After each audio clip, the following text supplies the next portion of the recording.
Hi friends, I am Puneet. Welcome to my official YouTube channel Puneet forum. ಸ್ನೇಹಿತರೆ, ಸರ್ಕಾರದ ಖಾತೆಗಳು government accounts ಬಗ್ಗೆ ಒಂದು ಇನ್ಫಾರ್ಮೇಷನ್ ಕೊಡ್ತೀನಿ. ತುಂಬ ಜನ ನನ್ನ ಒಂದು ಎಕನಾಮಿಕ್ ಸೀರೀಸ್ ವಿಡಿಯೋಸಲ್ಲಿ ಕಮೆಂಟ್ ಆಗ್ತಾ ಇದ್ದಾರೆ.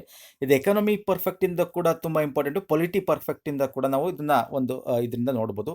ಎಕ್ಸಾಮ್ ರಿಪೀಟೆಡ್ ಆಗಿ ಎಕ್ಸಾಮಲ್ಲಿ ಕೇಳಿದ್ದಾನೆ.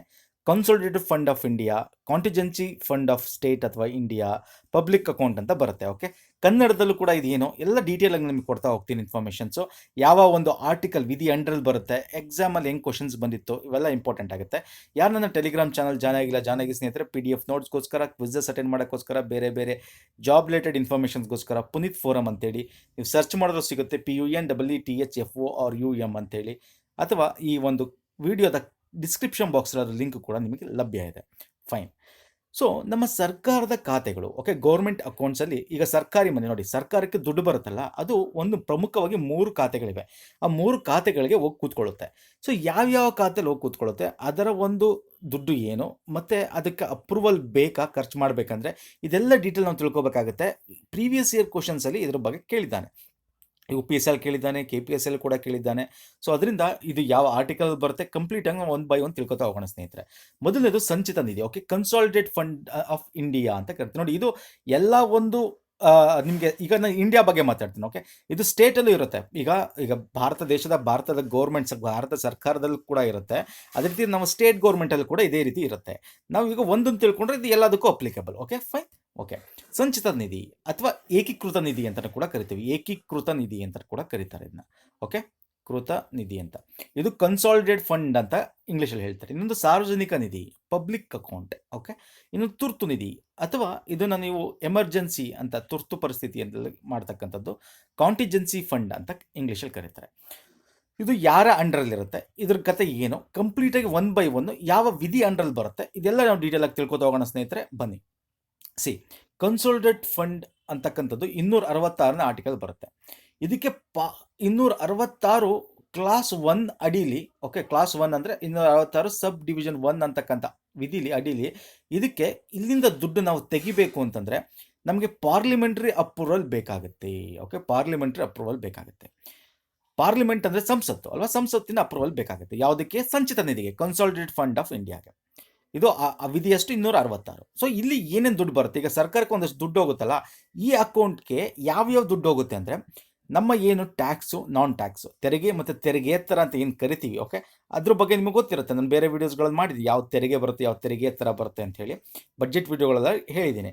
ಸೊ ಈ ತೆರಿಗೆ ಮತ್ತು ತೆರಿಗೆಯೇತರ ಏನು ಟ್ಯಾಕ್ಸ್ಗಳು ಬರ್ತಾವಲ್ಲ, ಈ ಟ್ಯಾಕ್ಸ್ಗಳನ್ನ ಅವರು ಏನು ಮಾಡ್ತಾರೆ, ಕನ್ಸಾಲಿಡೇಟ್ ಫಂಡ್ ಆಫ್ ಇಂಡಿಯಾಗೆ ಹೋಗ್ತಾರೆ, ಅಂದರೆ ಸಂಚಿತ ನಿಧಿಗೆ ಹಾಕ್ತಾರೆ, ಇಲ್ಲಿಗೆ ಹೋಗ್ತಕ್ಕಂಥದ್ದು. ಈಗ ಫೈನ್, ಈಗ ಬಡ್ಜೆಟ್ ಏನು ಮಾಡ್ತಾರೆ, ಅಲ್ಲಿ ನಿಮಗೊಂದು ರೆವೆನ್ಯೂ ಎಕ್ಸ್ಪೆಂಡಿಚರ್ ಅಂತಲ್ವಾ, ಅವ್ರೇನು ಖರ್ಚು ಮಾಡ್ತಾರೆ, ಅವ್ರಿಗೇನು ದುಡ್ಡು ಬರುತ್ತೆ, ಮತ್ತು ಅಲ್ಲಿ ಮೈನಸ್ ಆಗುತ್ತೆ. ಆ ಮೈನಸ್ ದುಡ್ಡು ಏನೋ ಈಗ ಖರ್ಚು ಮಾಡೋದಕ್ಕೂ, ಈಗ ನಾವು ದುಡ್ಡು ನಮಗೆ ಬರೋಕ್ಕಿಂತ ಖರ್ಚು ಮಾಡೋದು ಜಾಸ್ತಿ ಆದಾಗ ಏನಾಗುತ್ತೆ, ಅವರು ಬೇರೆ ಎಕ್ಸ್ಟ್ರಾ ಅಮೌಂಟ್ ತೊಗೋಬೇಕಾಗತ್ತಲ್ಲ. ಇಲ್ಲ ಅವರು ಭಾರತದ RBI ಇಂದ ತೊಗೋತಾರೆ, ಅಥವಾ ಹೊರಗಿನ ದೇಶದಿಂದ ವರ್ಲ್ಡ್ ಬ್ಯಾಂಕು ಅಥವಾ ಏಷ್ಯನ್ ಡೆವಲಪ್ ಬ್ಯಾಂಕು, ಸೊ ಈ ಕಡೆಯಿಂದ ಏನು ಮಾಡ್ತಾರೆ, ಸಾಲವಾಗಿ ತಗೋತಾರೆ. ಯಾಕೆ ಹೇಳಿ, ಆ ಒಂದು ಎಕ್ಸ್ಪೆನ್ಸಿವ್ಸ್ನ ಅವ್ರದ್ದು ಖರ್ಚು ಮಾಡೋಕ್ಕೋಸ್ಕರ. ಸೊ ಈ ದುಡ್ಡುಗಳು ಏನಾಗುತ್ತೆ ಅಂದರೆ, ಸಾಲವಾಗಿ ತಗೊಳ್ತಕ್ಕಂಥ ದುಡ್ಡುಗಳು ಏನಿದೆ, ಇದು ಕೂಡ ಈ ಒಂದು ಕನ್ಸಾಲಿಡೇಟ್ ಫಂಡ್ ಆಫ್ ಇಂಡಿಯಾಗೆ ಹೋಗ್ತಕ್ಕಂಥದ್ದು. ಅಲ್ಲಿಗೆ ಟ್ಯಾಕ್ಸ್ ಆಗಿರ್ಬೋದು, ನಾನ್ ಟ್ಯಾಕ್ಸ್ಗಳು ಏನೇನು ಇರ್ತವೆ ಅದಾಗಿರ್ಬೋದು. ಮತ್ತು ಫಾರ್ ಎಕ್ಸಾಂಪಲ್, ಈಗ ಈ ನಮ್ಮ ಒಂದು ಸರ್ಕಾರ, ಈಗ ಒಂದು ಕೇಂದ್ರ ಸರ್ಕಾರ ರಾಜ್ಯ ಸರ್ಕಾರಕ್ಕೆ ಸಾಲ ಕೊಟ್ಟಿರುತ್ತೆ ಅಂತ ಇಟ್ಕೊಳ್ಳಿ. ಈ ಸಾಲದ ಒಂದು ಬಡ್ಡಿ ಆಗಿರ್ಬೋದು, ಅಥವಾ ಈ ಸಾಲದ ಪ್ರೀಮಿಯಂ ಅಮೌಂಟ್ ಅವ್ರು ತೀರಿಸ್ತಾರಲ್ಲ, ಇವೆಲ್ಲ ಏನು ಬರುತ್ತೆ, ಇದು ಕನ್ಸಾಲಿಡೇಟ್ ಫಂಡ್ ಆಫ್ ಇಂಡಿಯಾಗೆ ಹೋಗುತ್ತೆ, ಅಂದರೆ ಸಂಚಿತ ನಿಧಿಗೆ, ಭಾರತದ ಸಂಚಿತ ನಿಧಿಗೆ ಹೋಗುತ್ತೆ. ಇದು ಖರ್ಚು ಮಾಡಬೇಕಂದ್ರೆ, ಈಗ ನಾನು ಹೇಳಿದೆ, ಈಗ ಯಾವ್ದಾದ್ರು ಸಾಲ ಕೊಡ್ತಾರ, ಅಥವಾ ಇನ್ನೊಂದು ಈಗ ಏನಾದ್ರು ಖರ್ಚು ಮಾಡಬೇಕು, ಈಗ ರೆವೆನ್ಯೂ ಅಂದರೆ ಎಲ್ಲರೂ ಒಂದು ಇನ್ವೆಸ್ಟ್ ಮಾಡಬೇಕು ಅವ್ರು ತೆಗೆದು ದುಡ್ಡನ್ನ. ಸೊ ಈ ಒಂದು ಕನ್ಸಾಲಿಡೇಟ್ ಫಂಡ್ ಈಗ ಎಲ್ಲಿಂದ ಬಂತು ಅಂತ ನಿಮ್ಗೆ ಹೇಳಿದ್ನಲ್ಲ, ಇಲ್ಲಿಂದ ಏನು ಖರ್ಚು ಮಾಡಬೇಕು, ಇಲ್ಲಿಂದ ದುಡ್ಡು ತೆಗಿಬೇಕು ಅಂದರೆ ಯಾವುದೇ ಒಂದು ಖರ್ಚಿಗೋಸ್ಕರ ಪಾರ್ಲಿಮೆಂಟ್ ಅಪ್ರೂವಲ್ ಬೇಕು. ವೋಟ್ ಹಾಕ್ತಾರಲ್ಲಿ ಪಾರ್ಲಿಮೆಂಟ್ ಅಪ್ರೂವಲ್ ಬೇಕಾಗುತ್ತೆ. ಸೊ ಸಂಸತ್ತಿನ ಎಲ್ಲ ಸದಸ್ಯರ ಪಾರ್ಲಿಮೆಂಟ್ ಅಪ್ರೂವಲ್ ಬೇಕು ಅಂದರೆ ಮ್ಯಾಕ್ಸಿಮಮ್ ಪರ್ಸೆಂಟೇಜು ಆ ಒಂದು ಅಪ್ರೂವಲ್ ಸಿಕ್ಕಿದಾಗ ಏನಾಗುತ್ತೆ, ಇಲ್ಲಿಂದ ದುಡ್ಡನ್ನ ಖರ್ಚು ಮಾಡ್ಬೋದು. ಓಕೆ, ಇದು ಮೋಸ್ಟ್ ಇಂಪಾರ್ಟೆಂಟು. ಇನ್ನೊಂದೇನು ಅಂತಂದರೆ, ಈ ಗೌರ್ಮೆಂಟ್ ಮನೇಲಿ ಪಬ್ಲಿಕ್ ಅಕೌಂಟ್ ಅಂತಿದೆ. ಇದಕ್ಕೂ ನಾವು ಒಂದು ರೀತಿ ನೋಡಿ, ಇಲ್ಲಿಗೆ ಬರೋದು ಕೂಡ ಪಬ್ಲಿಕ್ ಅಕೌಂಟ್ ತಾನೆ. ಈಗ ಇಲ್ಲಿಗೆ ನಮಗೆ ಟ್ಯಾಕ್ಸು, ನಾನ್ ಟ್ಯಾಕ್ಸ್ ಏನು ಗೌರ್ಮೆಂಟ್ ತಗೊಳುತ್ತೆ, ಅದು ಕೂಡ ಸಾರ್ವಜನಿಕರ ಮನೆ ಅಲ್ವಾ. ಬಟ್ ಈ ಸಾರ್ವಜನಿಕ ಫಂಡ್ ನಿಧಿ ಅಂತ ಏನು ಕರಿತೀವಿ ಪಬ್ಲಿಕ್ ಅಕೌಂಟ್, ಇದಕ್ಕೂ ಅದಕ್ಕೂ ಏನಪ್ಪ ಡಿಫ್ರೆನ್ಸು? ಇದು ಆರ್ಟಿಕಲ್ 266 ಕ್ಲಾಸ್ 2, ಓಕೆ 2, ಇದು ಕ್ಲಾಸ್ 1 ಇದು ಕ್ಲಾಸ್ 2 ಅಡಿಲಿ ವಿಧಿಯ ಅಡಿಲಿ ಬರ್ತಕ್ಕಂಥದ್ದು. ಸೊ ಇಲ್ಲಿ ನಮಗೆ ಪಬ್ಲಿಕ್ ಅಕೌಂಟಲ್ಲಿ ಯಾವುದೇ ಒಂದು ಇನ್ಫಾರ್ಮೇಷನ್ ಅಥವಾ ಪರ್ಮಿಷನ್ ಪಾರ್ಲಿಮೆಂಟಿಂದ ಬೇಕಾಗಿಲ್ಲ. ಹಾಗಾದರೆ ಈ ಪಬ್ಲಿಕ್ ಅಕೌಂಟ್ಗೆ ಯಾವ ದುಡ್ಡು ಹೋಗುತ್ತೆ?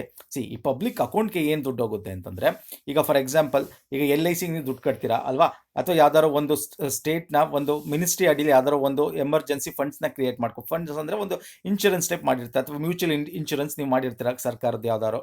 ಸೊ ಈ ಅಮೌಂಟ್ಗಳು ಯಾಕೆ PF ಇರ್ಬೋದು, ಪ್ರಾವಿಡೆಂಟ್ ಫಂಡ್, ನೀವು ದುಡ್ಡು ಹಾಕ್ತೀರಾ ಅಲ್ವಾ, ಈ ದುಡ್ಡೆಲ್ಲ ಹೋಗುತ್ತೆ ಹೇಳಿ, ಇದು ಪಬ್ಲಿಕ್ ಅಕೌಂಟ್. ಸೊ ಇಲ್ಲಿನ ದುಡ್ಡನ್ನ ಅವ್ರು ಏನು ಮಾಡ್ತಾರೆ, ಖರ್ಚು ಮಾಡ್ಬೋದು. It is like A bank. ಈಗ ನೀವು ಬ್ಯಾಂಕಿಗೆ ಹೋಗಿ ದುಡ್ಡು ಡಿಪಾಸಿಟ್ ಮಾಡ್ತೀರಾ, ಈಗ ಯಾವ್ದಾದ್ರು ಗೌರ್ಮೆಂಟ್ ಬ್ಯಾಂಕ್ ಅಂತ ಇರುತ್ತೆ ಇಟ್ಕೊಳ್ಳಿ, ದುಡ್ಡನ್ನ ಡೆಪಾಸಿಟ್ ಮಾಡ್ತೀರಾ.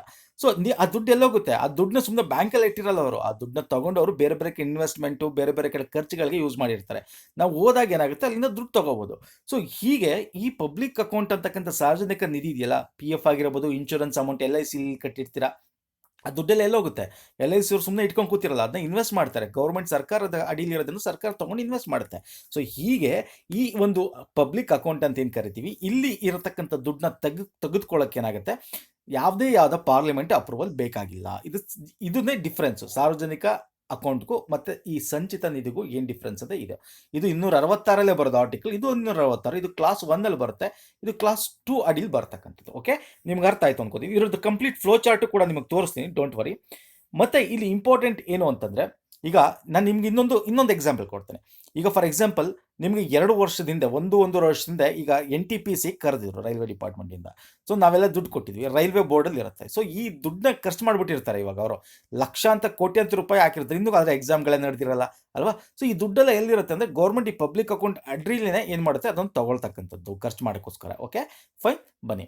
ಮತ್ತು ಇಲ್ಲಿ ಇನ್ನೊಂದಷ್ಟು ನಾನು ಎಕ್ಸ್ಕ್ಲೂಸಿವ್ ಪಾಯಿಂಟ್ಸ್ ಇದೆ, ಅದನ್ನು ಫಸ್ಟ್ ಈ 3 ನಿಧಿಗಳ ಬಗ್ಗೆ ಎಕ್ಸ್ಪ್ಲೇನ್ ಮಾಡಿ ನಿಮಗೆ ಆಮೇಲೆ ಅದನ್ನು ಹೇಳ್ತೀನಿ. ಕಾಂಟಿಜೆನ್ಸಿ ಫಂಡ್, ಇದು ಆರ್ಟಿಕಲ್ ಎಷ್ಟು? 267. ನೋಡಿ ಇಲ್ಲಿ ಕೆಳಗಡೆ 267 ಕ್ಲಾಸ್ 1 ಅಡಿಲಿ ಬರುತ್ತೆ. ಇಲ್ಲದಕ್ಕೆ ಪಾರ್ಲಿಮೆಂಟ್ ಅಪ್ರೂವಲ್ ಬೇಕಾಗಿಲ್ಲ. ಯಾಕಂದರೆ ಈ ಕಾಂಟಿಜೆನ್ಸಿ ಫಂಡ್ ಅಂತ ತುರ್ತು ನಿಧಿ ಅಂತ ಕರಿತೀವಿ, ಇದು ನಿಮಗೆ ಸ್ನೇಹಿತರೆ ರಾಷ್ಟ್ರಪತಿಗಳ ಒಂದು ಅಡಿಲಿರುತ್ತೆ. ಇದನ್ನ ಆದರೆ on behalf of president, finance secretary, ministry of ಫೈನಾನ್ಸ್ನ ಸೆಕ್ರೆಟರಿ ಏನು ಇರ್ತಾರಲ್ಲ, ಕಾರ್ಯದರ್ಶಿಗಳು, ಅವರು ಇದನ್ನು ನಿಭಾಯಿಸ್ತಾ ಇರ್ತಾರೆ. ಸೊ ಇದು ಯಾವಾಗ? ಈಗ NDRF ಫಂಡ್ ಆಗಿರ್ಬೋದು. ಸೊ ಯಾವ್ದಾದ್ರು ಒಂದು ಪ್ರವಾಹ ಬಂದು ಭೂಕಂಪ ಆದಾಗ ಇಲ್ಲಿಂದ ದುಡ್ಡನ್ನು ತೆಗಿಬೋದು. ಅಗೇನ್ ಇಲ್ಲಿಂದ ದುಡ್ಡು ತೆಗಿ ಪಾರ್ಲಿಮೆಂಟ್ ಅಪ್ರೂವ್ ಬೇಕಾ? ಕಾಂಟಿಜೆನ್ಸಿ ಫಂಡ್ ಅಥವಾ ನಾವೇನು ತುರ್ತು ನಿಧಿ ಅಂತ ಹೇಳ್ತೀವಿ, ಇಲ್ಲಿಂದ ದುಡ್ಡು ತೆಗಿಯೋಕ್ಕೆ ಪಾರ್ಲಿಮೆಂಟ್ ಅಪ್ರೂವ್ ಬೇಕಂದ್ರೆ ಬೇಕಾಗಿಲ್ಲ.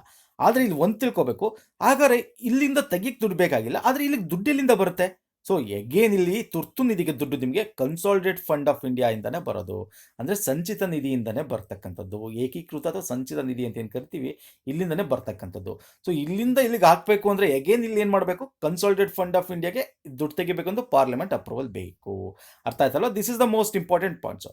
ಆದರೆ ಈ ಒಂದು ಕಾಂಟಿಜೆನ್ಸಿ ತುರ್ತು ಪರಿಸ್ಥಿತಿಯಿಂದ ತೆಗಿಯಕ್ಕೆ ಬೇಕಾಗಿಲ್ಲ. ಇದು ರಾಷ್ಟ್ರಪತಿಗಳು ಆನ್ ಬಿಹಾಫ್ ಆಫ್ ಕಾರ್ಯದರ್ಶಿ, ಯಾರು ಸೆಕ್ರೆಟರಿ ಆಫ್ ಫೈನಾನ್ಸ್ ಮಿನಿಸ್ಟರ್, ಇದನ್ನ ಇಟ್ಕೊಂಡಿರ್ತಾರೆ, ಅವರು ಇದನ್ನ ನಿಭಾಯಿಸ್ತಾ ಇರ್ತಾರೆ. Okay, this is most important. And one more thing, for every account, ಎಲ್ಲ ಅಕೌಂಟ್ ಕೂಡ ಆಡಿಟಿಂಗ್ ನಡೆಯತಕ್ಕಂಥದ್ದು. ನಿಮ್ಗೆ ಗೊತ್ತಲ್ಲ, CAG, controller and auditor, CAG ಇದೆಲ್ಲ ಅವರು ಆಡಿಟಿಂಗ್ ಮಾಡ್ತಾರೆ. Fine, okay.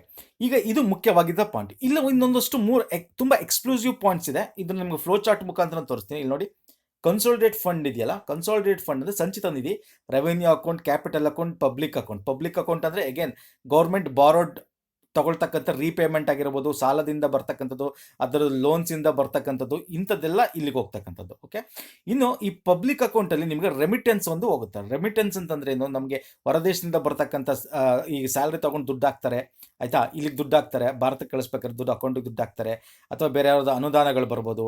ಸೊ ಇಂಥದ್ದೆಲ್ಲ ಏನಾಗುತ್ತೆ, ಪಬ್ಲಿಕ್ ಅಕೌಂಟಲ್ಲಿ ಇರ್ತಕ್ಕಂಥದ್ದು. ಅದು ಬಿಟ್ಟರೆ ಇನ್ಯಾವುದು ನಾನು ನಿಮ್ಗೆ ಹೇಳಿದೆ, ಇನ್ಶೂರೆನ್ಸ್ ಅಮೌಂಟ್ಸ್ ಆಗಿರ್ಬೋದು, ಮ್ಯೂಚುವಲ್ ಫಂಡ್ ಆಗಿರ್ಬೋದು, LIC ಆಗಿರ್ಬೋದು. ಸೊ ಇಂಥದ್ದೆಲ್ಲ ಪಬ್ಲಿಕ್ ಅಕೌಂಟಲ್ಲಿ ಹೋಗ್ತಕ್ಕಂಥದ್ದು. ಸೊ ಕಾಂಟಿಜೆನ್ಸಿ ಅಂದರೆ ಎಮರ್ಜೆನ್ಸಿ ಫಂಡ್, ಇದಕ್ಕೆ ಕನ್ಸಾಲಿಡೇಟ್ ಫಂಡಿಂದನೇ ದುಡ್ಡು ಬರ್ತಕ್ಕಂಥದ್ದು, ಸಂಚಿತ ನಿಧಿಯಿಂದ ದುಡ್ಡು ಬರ್ತಕ್ಕಂಥದ್ದು. ಇಲ್ಲಿ ಪ್ರಮುಖವಾಗಿ ನೀವು ಏನು ನೋಡಬೇಕು ಅಂತಂದರೆ, ಮುಖ್ಯವಾದ ಪಾಯಿಂಟ್ ಅಂದರೆ, ಈಗ ಫಾರ್ ಎಕ್ಸಾಂಪಲ್ ರಾಷ್ಟ್ರಪತಿಗಳ ಒಂದು ಇದು ಸುಪ್ರೀಂ ಕೋರ್ಟ್ನ, ಹೈಕೋರ್ಟ್ನ ಒಂದು ಏನಾಗುತ್ತೆ, ಹೈಕೋರ್ಟ್ನ ಏನು ನಮ್ಮ ಜಡ್ಜ್ ಇರ್ತಾರೆ, ಅವ್ರಿಗೆ ಸ್ಟೇಟ್ ಕನ್ಸಾಲಿಡೇಟೆಡ್ ಫಂಡ್ ಇಂದ ಸ್ಯಾಲರಿ ಹೋಗುತ್ತೆ. ಸಂಚಿತ ನಿಧಿ ಸುಪ್ರೀಂ ಕೋರ್ಟ್ ಆಗಿರ್ಬೋದು, ಈಗ ಸ್ಪೀಕರ್ ಸ್ಯಾಲರಿಗಳಾಗಿರ್ಬೋದು, ರಾಜ್ಯಸಭಾ ಅಧ್ಯಕ್ಷರ ಸ್ಯಾಲರಿಗಳಾಗಿರ್ಬೋದು. ಸೊ ಇವೆಲ್ಲ ಏನಿದೆ ನಮ್ಮ ಒಂದು ಕಾನ್ಸ್ಟಿಟ್ಯೂಷನ್ ಅಂಡರ್ ಬರ್ತಕ್ಕಂಥ ಏನು ಬಾಡೀಸ್ ಇವೆಯಲ್ಲ, ಅದರಲ್ಲಿರ್ತಕ್ಕಂಥ ಕೆಲಸ ಮಾಡೋರಿಗೆ ದುಡ್ಡು ಎಲ್ಲಿಂದ ಸ್ಯಾಲರಿ ಎಲ್ಲಿ ಹೋಗುತ್ತೆ ಮತ್ತು ಪೆನ್ಷನ್ಸ್ಗಳು ಎಲ್ಲಿ ಹೋಗುತ್ತೆ ಅಂದರೆ ಈ ಕನ್ಸಾಲಿಡೇಟೆಡ್ ಫಂಡ್ ಆಫ್ ಇಂಡಿಯಾ ಅಂತ ಹೋಗುತ್ತೆ. ಸೊ ಇದಕ್ಕೆ ನಾವೇನಂತ ಕರಿತೀವಿ ಗೊತ್ತಾ, ಚಾರ್ಜ್ಡ್ ಎಕ್ಸ್ಪೆನ್ಸಸ್ ಅಂತ ಕರಿತೀವಿ, ಚಾರ್ಜ್ಡ್ ಎಕ್ಸ್ಪೆನ್ಸಸ್ ಅಂತ. ಸೊ ಇದಕ್ಕೆ ಪಾರ್ಲಿಮೆಂಟ್ ಅಪ್ರೂವಲ್ ಬೇಕಾಗಿಲ್ಲ. ಓಕೆ, ಇದಕ್ಕೆ ಪಾರ್ಲಿಮೆಂಟ್ ಅಪ್ರೂವಲ್ ಬೇಕಾಗಿಲ್ಲ. ಇದು ಚಾರ್ಜ್ ಎಕ್ಸ್ಪೆನ್ಸಸ್ ಮಂತ್ಲಿ ಹೋಗ್ತಕ್ಕಂಥದ್ದು. ಈ ಸುಪ್ರೀಂ ಕೋರ್ಟ್, ರಾಷ್ಟ್ರಪತಿಗಳ ಸ್ಯಾಲರಿಗಳು, ಈ ರೀತಿ ಸ್ಯಾಲರಿಗಳು, ಇದನ್ನ ಚಾರ್ಜ್ ಎಕ್ಸ್ಪೆನ್ಸಸ್ ಅಂತ ಕರಿತೀವಿ. Okay, this is most important thing. ಏನು ಡಿಫ್ರೆನ್ಸ್ ಯಾವುದಕ್ಕೆ ಈಗ ಕೇಳ್ತೇನೆ ಎಕ್ಸಾಮಲ್ಲಿ. ಈಗ ಫಾರ್ ಎಕ್ಸಾಂಪಲ್ ನೋಡಿ, ಈಗ ಈ ಕನ್ಸಾಲಿಡೇಟೆಡ್ ಫಂಡ್ ಆಫ್ ಇಂಡಿಯಾದಲ್ಲಿ ಒಂದಷ್ಟು ಸೆಸ್ಗಳಿರುತ್ತೆ. ಸೆಸ್ ಅಂತಂದ್ರೆ ಏನು, ಎಜುಕೇಷನ್ ಸೆಸ್ ಆಗಿರ್ಬೋದು, ಬೇರೆ ಬೇರೆ ಒಂದು ಸ್ವಚ್ಛತಾ ಸೆಸ್ ಆಗಿರ್ಬೋದು, ಅಥವಾ ನಮ್ಮ ಒಂದು ಭಾರತ್ ಸ್ವಚ್ಛತಾ ಸೆಸ್ ಅಂತ ಮಾಡಿದ್ವಿ. ಇದೆಲ್ಲ ಇದೆಯಲ್ಲ, ಈ ದುಡ್ಡೆಲ್ಲ ನಿಮ್ಗೆ ಏನಾಗುತ್ತೆ, ಕನ್ಸಾಲಿಡೇಟೆಡ್ ಫಂಡ್ ಆಫ್ ಇಂಡಿಯಾಗೆ ಹೋಗುತ್ತೆ. ಓಕೆ, ಅಂದ್ರೆ ಸಂಚಿತ ನಿಧಿಗೆ ಹೋಗುತ್ತೆ. ಆ್ಯಂಡ್ ಅಗೇನ್ ಈ ಸೆಸ್ ಅಲ್ಲಿಗೆ ಹೋಗ್ಬೇಕೋ ಬೇಡವೋ ಅಂತ ಡಿಸೈಡ್ ಮಾಡೋದು ಯಾರು ಅಂದ್ರೆ ಪಾರ್ಲಿಮೆಂಟ್ ಡಿಸೈಡ್ ಮಾಡುತ್ತೆ. ಇದು ಮೋಸ್ಟ್ ಇಂಪಾರ್ಟೆಂಟ್. ಇದು ಎಕ್ಸಾಮಲ್ಲಿ ಬರ್ತಕ್ಕಂಥದ್ದು. ಟ್ರಿಕಿ ಕ್ವಶನ್ ಅಲ್ಲಿ ಬರುತ್ತೆ ನಿಮಗೆ. ಟ್ರಿಕಿ ಕ್ವಶನ್ ಏನು ಬರುತ್ತೆ ಅಂದರೆ, ಈಗ ಸೆಸ್ಗಳು ನಾವು ಮಾಡ್ತೀವಿ, ಕ್ಲೀನಿಂಗ್ ಸೆಸ್ ಅಂತ ಮಾಡ್ತೀವಿ, ಸ್ವಚ್ಛತಾ ಸೆಸ್ ಅಂತ ಮಾಡ್ತೀವಿ, ಭಾರತ್ ಸ್ವಚ್ಛತಾ ಸೆಸ್ ಅಂತ ಮಾಡಿದ್ದೀವಿ. ಇದೆಲ್ಲ ಈಗ ಕನ್ಸಾಲಿಡೇಟೆಡ್ ಫಂಡ್ಗೆ ಹೋಗ್ತಾ ಇದೆ. ಓಕೆ, ಕನ್ಸಾಲಿಡೇಟೆಡ್ ಫಂಡ್ ಹೋಗ್ತಾ ಇದೆ. ನೋಡಿ, ಈಗ ಫಾರ್ ಎಕ್ಸಾಂಪಲ್ ಈಗ ಒಂದು ಎಜುಕೇಷನ್ ಸೆಸ್ ಅಂತ ಮಾಡಿದ್ರು. ಓಕೆ, ಅದು ನಮ್ಮ ಒಂದು HRD ಮಿನಿಸ್ಟರ್ ಅಂಡರಲ್ಲಿ ಅದನ್ನ ಮಾಡ್ಕೊಂಡಿದ್ವಿ. ಆದರೆ ಅದು ಪಬ್ಲಿಕ್ ಅಕೌಂಟಲ್ಲಿ ಇದೆ. ಏನಕ್ಕೆ ಪಬ್ಲಿಕ್ ಅಕೌಂಟಲ್ಲಿ ಅಂದರೆ ಅದಕ್ಕೆ ನಮ್ಮ ಪಾರ್ಲಿಮೆಂಟ್ ಅಪ್ರೂವಲ್ ಬೇಕಾಗುತ್ತೆ. ಇದು ಪಬ್ಲಿಕ್ ಅಕೌಂಟ್ಗೆ ಹೋಗ್ಬೇಕಾ ಅಥವಾ ನಮ್ಮ ಒಂದು ಕನ್ಸಾಲಿಡೇಟೆಡ್ ಫಂಡ್ಗೆ ಹೋಗ್ಬೇಕಾ, ಈ ಸೆಸ್ಗಳು ಮಾಡ್ತೀವಲ್ಲ, ಇದೆಲ್ಲ ಏನಾಗುತ್ತೆ, ಈ ಒಂದು ಪಾರ್ಲಿಮೆಂಟ್ ಅಪ್ರೂವಲ್ ಬೇಕಾಗುತ್ತೆ. This is most important point. Okay, ಇವಾಗ ನಾವು ಸ್ವಚ್ಛತಾ ಸೆಸ್ ಮಾಡಿರ್ಬೋದು, ಮತ್ತೆ ಬೇರೆ ಬೇರೆ ಸೆಸ್ಗಳು ಏನು ಮಾಡಿದ್ದೀವಿ, ಈಗ ಫಾರ್ ಎಕ್ಸಾಂಪಲ್ ಹೆಲ್ತ್ ಸೆಸ್ಗಳಾಗಿರ್ಬೋದು, ಅದೆಲ್ಲ ಕನ್ಸಾಲಿಡೇಟೆಡ್ ಫಂಡ್ ಆಫ್ ಇಂಡಿಯಾಗೆ ಹೋಗ್ತಾ ಇರ್ತಕ್ಕಂಥದ್ದು. ಈ ಸೆಸ್ಗಳು ಅಲ್ಲಿಗೆ ಹೋಗ್ಬೇಕೋ ಬೇಡವೋ ಅಂತ ಯಾರು ಡಿಸೈಡ್ ಮಾಡ್ತಾರೆ, ಪಾರ್ಲಿಮೆಂಟ್ ಡಿಸೈಡ್ ಮಾಡ್ತಾರೆ. This is most important point. Okay, fine. So ಈಗ ಅಟ್ ಪ್ರೆಸೆಂಟು ಇದನ್ನ ಆಗ ನೋಡ್ಕೊಳ್ಳತಕ್ಕಂಥ ಯಾರು ಅಂದರೆ ನಿಮಗೆ control general of account, CGA ಅಂತ ಬರುತ್ತೆ. Okay, CAG is different. ನಾನು ನಿಮಗೆ ಅಂದರೆ auditing, control and auditor general CAG ಅಂದರೆ, CGA ಅಂದರೆ ಕಂಟ್ರೋಲ್ ಜನರಲ್ ಆಫ್ ಅಕೌಂಟ್ಸ್ ಅಂತಕ್ಕಂಥದ್ದು. ಇವರು ಈ ಒಂದು ಅಕೌಂಟ್ಸ್ಗಳನ್ನ ನೋಡ್ತಕ್ಕಂಥವ್ರು, ಇವರೇ ಈ ಫಂಡ್ಸ್ಗಳನ್ನ, ಅಕೌಂಟ್ಸ್ನ ಡೀಟೇಲ್ಗಳನ್ನ ನೋಡ್ತಾ ಹೋಗ್ತಾರೆ. ಅಂದರೆ ಹೆಂಗೆ ಅದು ಮಾಡಬೇಕು ಏನು ಅಂತ. ಸೊ ಇವರು ಎಲ್ಲಿ ಬರ್ತಾರೆ ಅಂದರೆ ನಮ್ಮ ಫೈನಾನ್ಸ್ ಮಿನಿಸ್ಟರಲ್ಲಿ ಬರ್ತಾರೆ. ಇದಕ್ಕೂ ಕೂಡ ನಿಮಗೆ ಏನು UPSCಲಿ ಎಕ್ಸಾಮ್ ಮಾಡ್ತಿರಲ್ಲ, ಇದ್ರದ್ದು ಒಂದು ಸಪ್ರೇಟ್ ಆಗಿರ್ತಕ್ಕಂಥ ಈಗ IPS IFS ಅಂತ ಇದೆ, ಇದು ಕೂಡ ಅದೇ ರೀತಿ ಸಪ್ರೇಟ್ ಇದೆ. ಈಗ ನಮ್ಮ ಫೈನಾನ್ಸ್ ಮಿನಿಸ್ಟರಲ್ಲಿ ನಿಮಗೆ ಒಂದು 5 ಬಾಡಿಗಳು ಸಿಗುತ್ತೆ. ಅಂದರೆ ಎಕನಾಮಿಕ್ ಅಫೇರ್ ಅಂತಕ್ಕಂಥ ಒಂದು department, expenditure department, revenue department, financial service department, disinvestment ಅಂತಕ್ಕಂಥ ಒಂದು ಡಿಪಾರ್ಟ್ಮೆಂಟ್ಗಳಿವೆ. ಸೊ ಇಲ್ಲಿ ನೀವು ನೋಡಬೇಕಾದ್ರೆ ಈ ಎಲ್ಲಾನು ಕಂಟ್ರೋಲ್ ಜನರಲ್ ಆಫ್ ಅಕೌಂಟ್ ಅವರು ಎಕ್ಸ್ಪೆಂಡಿಚರ್ ಇದೆಯಲ್ಲ, ಇದನ್ನ ಅವ್ರು ನೋಡ್ತಕ್ಕಂಥದ್ದು. CAG is different, CGA is different. ನೋಡಿ, ಈಗ ಫಾರ್ ಎಕ್ಸಾಂಪಲ್ ಎಕನಾಮಿಕ್ ಅಫೇರ್ಸ್ ಇದೆ. ಎಕನಾಮಿಕ್ ಅಫೇರ್ಸ್ ಏನು ಮಾಡ್ತಾರೆ, ನಮ್ಮ ಬಡ್ಜೆಟ್ ರೆಡಿ ಮಾಡೋಕ್ಕೆ, ಇದು ಕ್ವಶನ್ ಅಲ್ಲಿ ಬಂದಿದೆ, ಪ್ರೀವಿಯಸ್ ಇಯರ್ ಕ್ವಶನ್ ಅಲ್ಲಿ, ನಮ್ಮ ಬಡ್ಜೆಟ್ ರೆಡಿ ಮಾಡೋದು ಕಾಪೀಸ್ನ, ಮತ್ತೆ ಎಕನಾಮಿಕ್ ಸರ್ವೆನ ರಿಲೀಸ್ ಮಾಡೋದು, ಅದನ್ನು ರೆಡಿ ಮಾಡೋದು ಯಾರು ಮಾಡ್ತಾರೆ ಅಂದರೆ ಎಕನಾಮಿಕ್ ಅಫೇರ್ಸ್ ಡಿಪಾರ್ಟ್ಮೆಂಟ್ ಮಾಡ್ತಕ್ಕಂಥ ಅಂಡರ್ ಫೈನಾನ್ಸ್ ಮಿನಿಸ್ಟರಲ್ಲಿ. ಸೊ ಇದೆಲ್ಲ most important. And one more thing, ನಾನು ಇಲ್ಲೊಂದಷ್ಟು ಕರೆಂಟ್ ಅಫೇರ್ನ ಕವರ್ ಮಾಡ್ತೀನಿ. ಈಗ ಒಂದು PM ಕೇರ್ ಫಂಡ್ ಅಂತ ಮಾಡಿರೋದು ಪ್ರಧಾನಮಂತ್ರಿಗಳು COVID-19ಗೋಸ್ಕರ. ಇದು ಕೂಡ ಸುಪ್ರೀಂ ಕೋರ್ಟ್ ಕೇಸ್ ಬಂತು. ಸೊ ಇದನ್ನು ನಾವು contingency, emergency fund, NDRF fund ಅಡಿಗೆ ಆಗ್ತಾ ಇಲ್ಲ, ಅಂಥದ್ದು ಹಾಕೋ ನೆಸೆಸಿಟಿ ಇಲ್ಲ ಅಂತ ಹೇಳಿದೆ. ಸೊ ಏನಕ್ಕೆ ಈ ಸುಪ್ರೀಂ ಕೋರ್ಟ್ ತೀರ್ಮಾನ ಕೊಟ್ಟ ಮೇಲೆ ಇದು ಏನಕ್ಕೆ ಇದು ಒಂದು PM ಕೇರ್ ಫಂಡ್ಸ್ ನ್ಯೂಸಲ್ಲಿ ಇತ್ತು ಅಂದರೆ, ಈಗ ಈ ಒಂದು ಕಾಂಟಿಜೆನ್ಸಿ ಅಂತ ನಾನು ಹೇಳಿದೆ, ತುರ್ತು ಪರಿಸ್ಥಿತಿ ನಿಧಿ ಆಗಿರ್ಬೋದು, ಸಂಚಿತ ನಿಧಿ ಆಗಿರ್ಬೋದು, ಆಯ್ತಾ, ಒಂದು ಪಬ್ಲಿಕ್ ಫಂಡ್, ಇವೆಲ್ಲ ಏನಾಗುತ್ತೆ ಆಡಿಟಬಲ್ ಮತ್ತು RTI ಅಂಡರ್ ಆಕ್ಟ್ ಅಲ್ಲಿ ಅದರ ಇನ್ಫಾರ್ಮೇಶನ್ ನಮಗೆ ಸಿಗುತ್ತೆ, ಎಲ್ಲಿ ಖರ್ಚು ಮಾಡ್ತಾರೆ, ಎಷ್ಟು ಬಂತು, ಏನು ಅಂತ ಸಿಗುತ್ತೆ.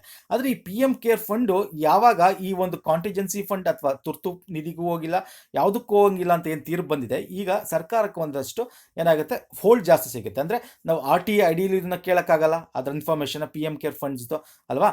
ಮತ್ತೆ ಇನ್ನೊಂದು ಏನಾಗುತ್ತೆ, ಅದನ್ನ ಆಡಿಟ್ ಮಾಡೋಕ್ಕೂ ಆಗಲ್ಲ. ಯಾಕಂದರೆ ಇದನ್ನ ಅವ್ರು NGO ಒಂದು ರೀತಿ ಟ್ರಸ್ಟ್ ಟೈಪು ಮಾಡಿರ್ತಕ್ಕಂಥದ್ದು. ಈ ರೀತಿ ಟ್ರಸ್ಟ್ಗಳು ಪ್ರೀವಿಯಸ್ ಎಷ್ಟೊಂದು ಟೈಪ್ ಮಾಡಿದ್ದಾರೆ, ಬಟ್ ಅದನ್ನು ಕಾಂಟಿಜೆನ್ಸಿ ಫಂಡ್ಗೆ ಟ್ರಾನ್ಸ್ಫರ್ ಮಾಡ್ತಾರೆ ಅಮೌಂಟ್. ಆದರೆ ಇವಾಗ ಈ ಅಮೌಂಟ್ನ ಯಾವುದೇ ಒಂದು ಫಂಡ್ಗೆ ಟ್ರಾನ್ಸ್ಫರ್ ಮಾಡ್ತಾರೆ, ಇದು ಸಪ್ರೇಟ್ ಅಕೌಂಟ್ ಆಗಿ ಇಟ್ಕೋತಾ ಇರ್ತಕ್ಕಂಥದ್ದು. ಸೊ ಇದು ಒಂದು ಕರೆಂಟ್ ಅಫೇರ್ ರಿಲೇಟೆಡ್ ನಿಮ್ಗೆ ಒಂದಷ್ಟು ಇನ್ಫಾರ್ಮೇಷನ್ ಕೊಟ್ಟಿದ್ದೀನಿ. ಸೊ ಇದ್ರ ಬಗ್ಗೆ ಕಂಪ್ಲೀಟ್ ಡೀಟೇಲ್ ಅರ್ಥ ಆಗಿದೆ ಅಂದ್ಕೊಂಡಿರ್ತೀನಿ. ಯಾವ ಆರ್ಟಿಕಲ್ಲು, ಅದರ ಪರ್ಪಸ್ ಏನೋ, ಅದನ್ನು ಯಾರು ಮಾಡ್ತಾರೆ ಅಂತ. ಸೊ ಎನಿ ಡೌಟ್ಸ್ ಇದ್ದರೆ ಕಮೆಂಟ್ ಸೆಕ್ಷನ್ ಕೇಳ್ಬೋದು. ಪುನಃ ನೆಕ್ಸ್ಟ್ ವಿಡಿಯೋ ಸಿಗ್ತೀನಿ ಸ್ನೇಹಿತರೆ. ಧನ್ಯವಾದಗಳು, ನಮಸ್ಕಾರ.